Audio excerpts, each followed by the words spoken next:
Dando continuidade ao último vídeo, então no primeiro vídeo a gente falou sobre os fármacos da resposta inflamatória, a gente começou a falar sobre eles e aí a gente viu os anti-inflamatórios não esteroidais, a gente viu o que é a resposta inflamatória, a gente falou sobre os fármacos não esteroidais, os AINES tradicionais, os bloqueadores específicos da COX-2 e os bloqueadores seletivos da COX-2, falamos um pouquinho, de uma forma mais resumida, sobre a farmacocinética e agora a gente vai continuar na parte 2 com os usos terapêuticos dos anti-inflamatórios não esteroidais. E aí, basicamente, a gente vai ter 3 usos terapêuticos. Eles podem ser utilizados, como a gente já viu, né, um dos principais efeitos é o efeito anti-inflamatório. E aí a gente já viu como eles geram esse efeito, né, através da inibição da COX-1 e da COX-2. A gente pode ter eles gerando efeitos analgésicos através da diminuição da quantidade de prostaciclinas, né? E aí as prostaciclinas, elas vão atuar como substâncias que a gente chama de nociceptivas, né? Então quando a gente tem um acúmulo de prostaciclinas, elas vão atuar em receptores nas terminações nervosas livres. E aí, quando elas ativam esses receptores nas terminações nervosas livres, a gente tem um estímulo excitatório, um potencial de ação dessas terminações nervosas. A gente está falando das terminações livres. E aí a gente tem esse estímulo que a gente chama de sinal nociceptivo, um estímulo nociceptivo, ou a nocicepção, chegando para o sistema nervoso central. E nocicepção não é a mesma coisa que dor, mas a partir do sinal nociceptivo, o nosso sistema nervoso central pode interpretar isto como dor. E aí, os fármacos anti-inflamatórios não esteroidais vão atuar nessa via. E eles também servem como antipiréticos, ou seja, eles são usados para diminuir a febre. E aí a gente já viu que, dentro do processo inflamatório, a gente falou sobre inflamação no primeiro vídeo, a gente falou algumas coisas aí relacionadas a ela.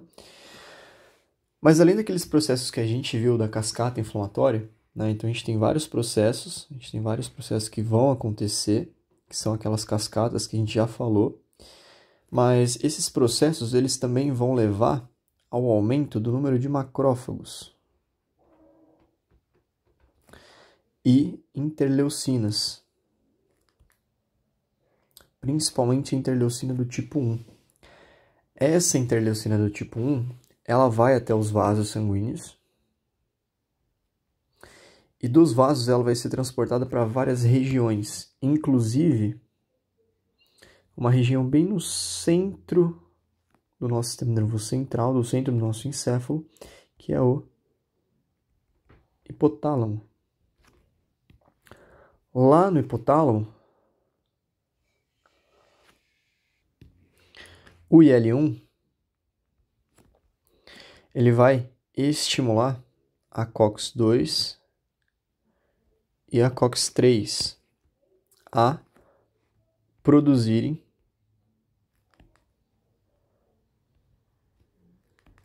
prostaglandina 2. E essa PG2 aumenta a produção de calor. E ela também diminui a liberação de calor.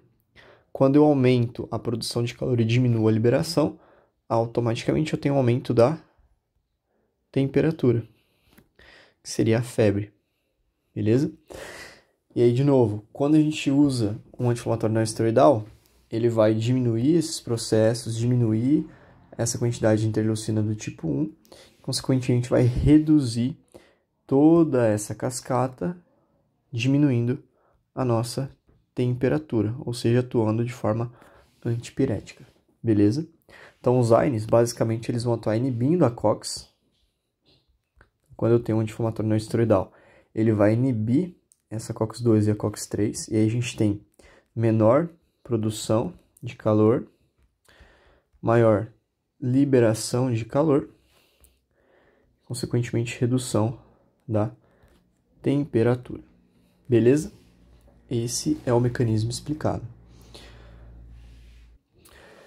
E eles também podem ser utilizados, existem outros usos também que vêm sendo implementados. Então, por exemplo, pessoas que nascem com mastocitose sistêmica, ou seja, tem um aumento do número de mastócitos, utilizam esses fármacos ali para auxiliar na regulação da pressão arterial, por exemplo. Então, as pessoas com mastocitose sistêmica têm uma redução da pressão e elas utilizam fármaco para regular. E ele tem sido utilizado também no câncer de cólon. Por quê? O câncer, ele gera uma inflamação ao redor daquele tecido, onde eu tenho a formação daquele tumor. E essa inflamação, ela está relacionada, ela é mediada por prostaglandinas. As prostaglandinas, elas induzem um processo de angiogênese. Nada mais é do que um processo de vascularização, onde eu tenho um aumento da vascularização do tecido. E esse aumento, ele auxilia no crescimento desse tumor. E aí a gente tem os anti-inflamatórios não esteroidais, diminuindo essa via das prostaglandinas e reduzindo a angiogênese, diminuindo a vascularização do tumor, consequentemente, unindo o suporte sanguíneo e a nutrição desse tumor para diminuir, impedir com que ele cresça, beleza? Então, esses são alguns usos aí relacionados aos anti-inflamatórios não esteroidais. E é claro que, assim como toda medicação, a gente também tem efeitos adversos, que são aqueles efeitos não desejados, e é o que a gente vai falar agora. Então, quando a gente pensa nas AINES, nos AINES, a gente pode ter efeitos relacionados à parte gastrointestinal, beleza? E aí, os principais estão relacionados com ulcerações e intolerância gastrointestinal.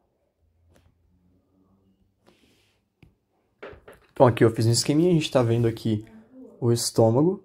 Então, aqui eu tenho o estômago. Imagina que a gente deu um zoom nesse tecido estomacal, então lá no epitélio. E aí a gente tem as células,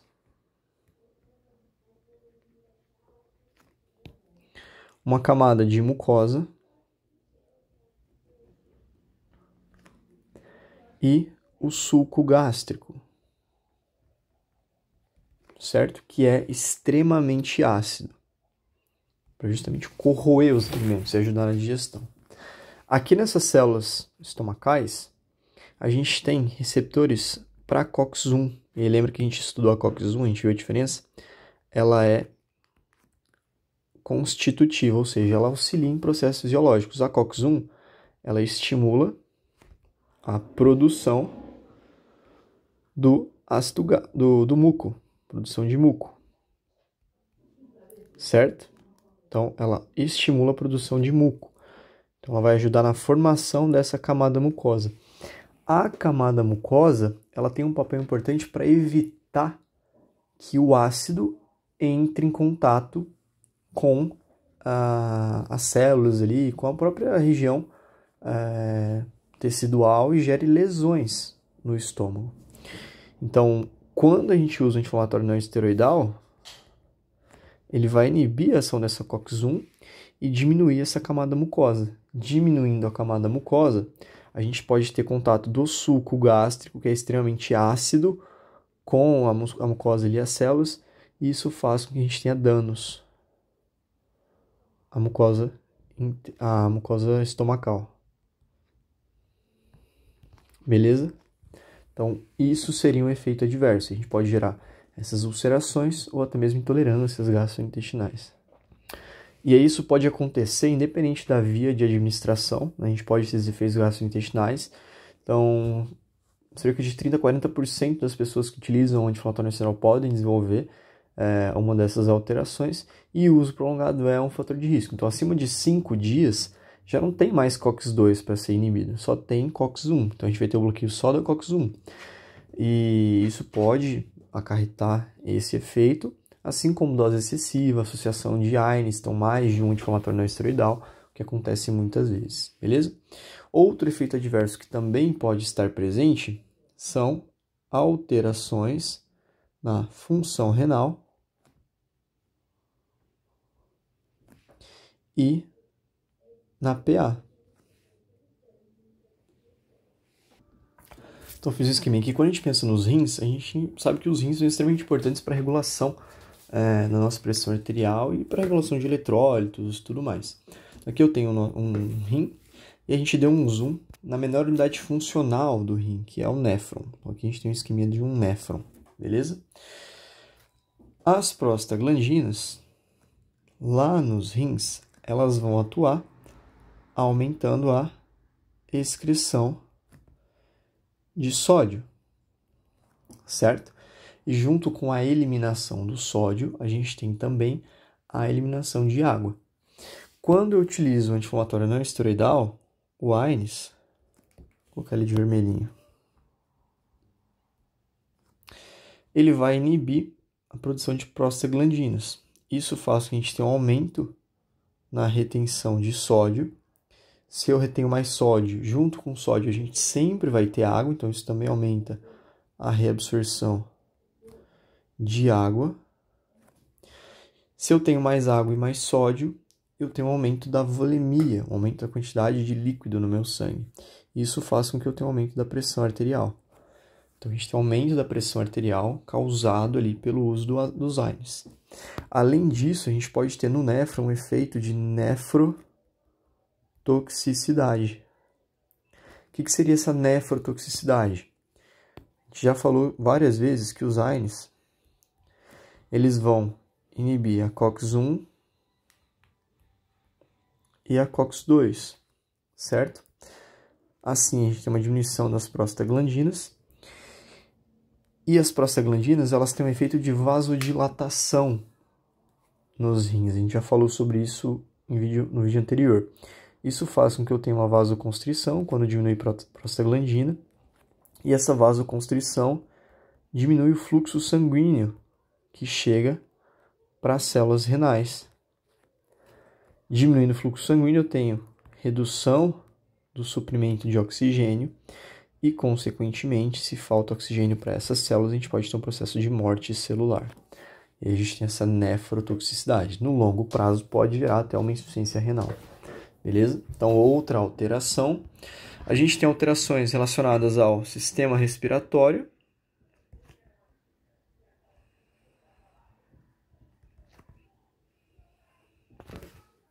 E fiz um esqueminha, mas assim, no sistema respiratório não é nem tanto em relação ao AINES. É que, em pacientes asmáticos, a gente tem a questão do broncoespasmo, né? Então, o broncoespasmo em pacientes asmáticos. Quando a gente utiliza um anti-inflamatório não esteroidal,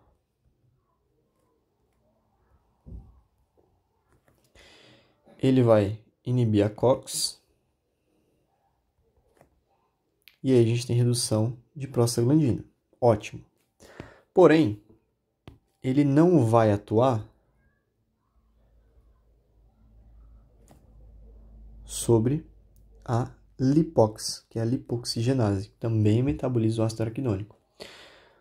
Através da ação da lipoxigenase, a gente tem a formação dos leucotrienos.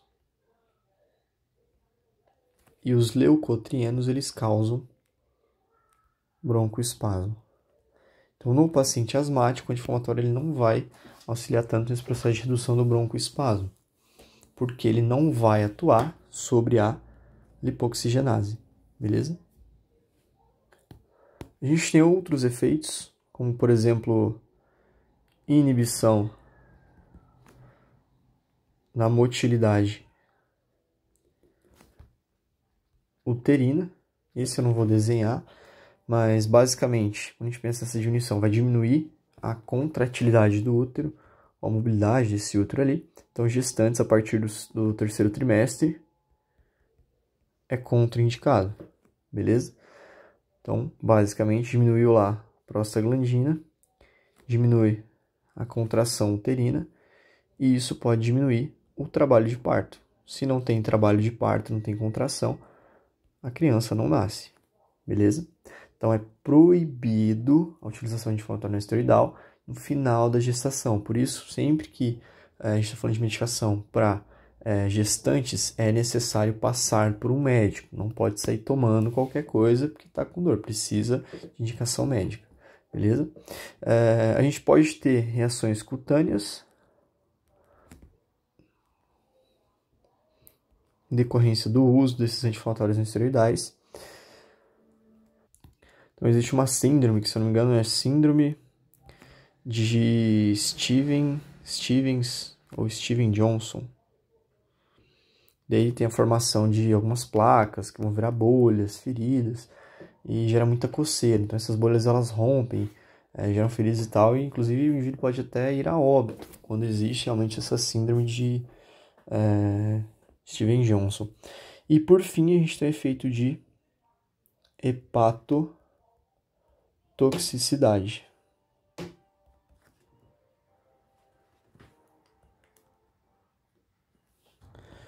Então, esse efeito hepatotóxico, né? Então ele pode acontecer com qualquer anti-inflamatório, mas ele é muito mais comum, né? Acaba acontecendo ali com uma certa frequência com paracetamol, principalmente quando tomado em doses erradas ou quando o paciente excede a dose. Então, o que acontece? Esse fármaco em si, ele vai atuar lá no fígado, ele vai ser degradado. Isso aqui é o fígado, certo? Esse processo de metabolização no fígado, ele tem duas fases. Então, a gente já viu essas fases também. A gente tem a fase 1, onde eu tenho um processo de conversão ali, né? Que vai ser mediado pelas enzimas do citocromo P450, certo? E a gente tem a fase 2 depois, né? Onde existe a conjugação na molécula para que ela seja eliminada. Beleza? Então, a maior parte vai ser eliminada. O citocromo P450, ele vai converter o paracetamol. Então, ele converte o paracetamol em uma substância, uma molécula chamada de NAPQ1. O que é NAPQ1?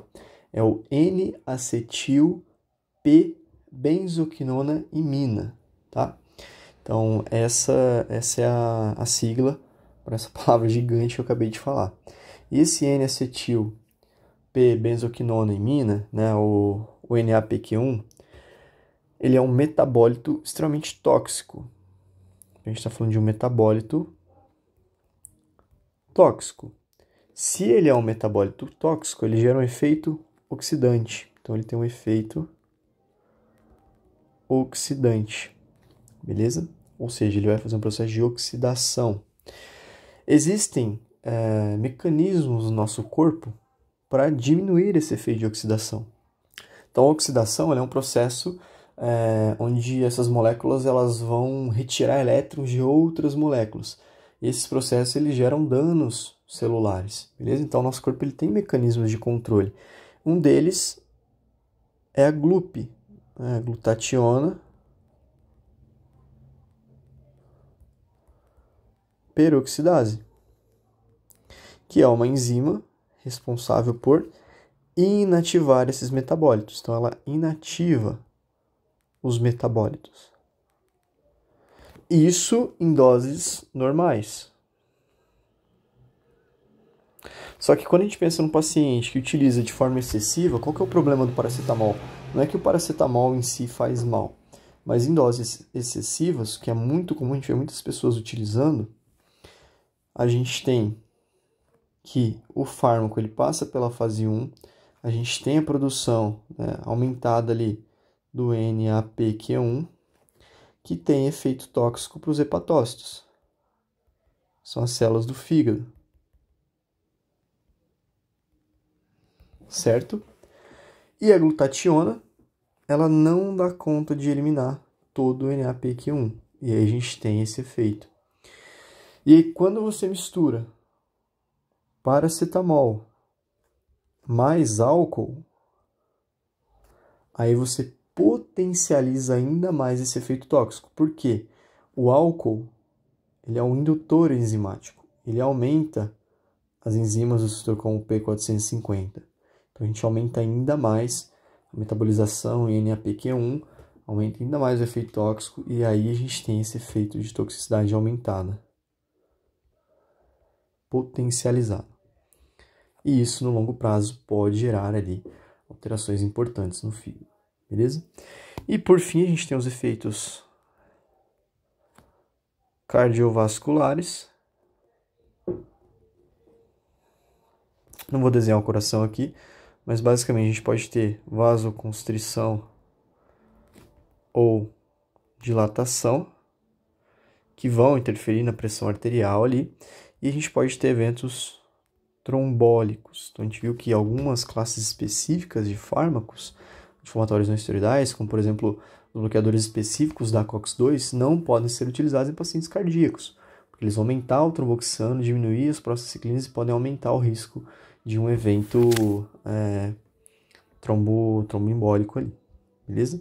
Então esses são os principais efeitos colaterais, os efeitos adversos, perdão, dos anti-inflamatórios não esteroidais. Então eu vou encerrar esse vídeo por aqui, e no próximo vídeo a gente continua com os anti-inflamatórios esteroidais, beleza? Então a gente falou aqui basicamente sobre os efeitos adversos dos AINES e também falamos sobre o uso terapêutico. Espero que esse vídeo tenha te ajudado, espero que você tenha gostado e até o próximo vídeo. Valeu!